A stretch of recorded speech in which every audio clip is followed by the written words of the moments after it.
শীতকালে কিন্তু রাত্রেবেলা রান্না করতে একদমই ভালো লাগে না, কিন্তু বর নিয়ে এসে চিকেন কি করবো, করতে তো হবে। তো ভাবলাম যে ইজি একটা ছটপট চিকেনের রেসিপি বানিয়ে ফেলি। তো প্রথমে এখানে পেঁয়াজগুলোকে ভালোভাবে কুচি করে কেটে নিচ্ছি, আর চিকেনটাকে কিন্তু ভালোভাবে ধুয়ে এখানে পরিষ্কার করে নিচ্ছি। আর এখানে আদা রসুনটাকেও কুচি করে কেটে নেবো, আর টমেটোটাকেও কুচি করে কেটে নিয়েছি।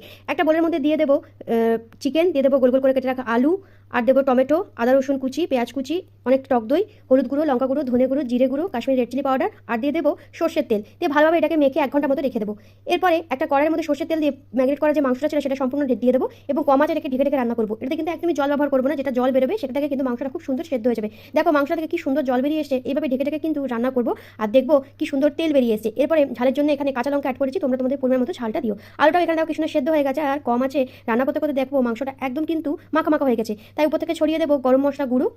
ব্যাস রেডি হয়ে গেল ছটপট চিকেন। খেতে কিন্তু দুর্দান্ত হয়, রুটির সাথে খেতে কিন্তু দারুণ লাগে। তো আমি এখানে গরম গরম রুটির সাথে কিন্তু এরকম চিকেন কষা সার্ভ করেছিলাম। আর শীতকালে রাতে এরকম যদি ডিনার থাকে তাহলে তার কোনো কথা নেই। কেমন লাগলো জানিও, আর ভিডিওটা ভালো লাগলে শেয়ার করে দিও।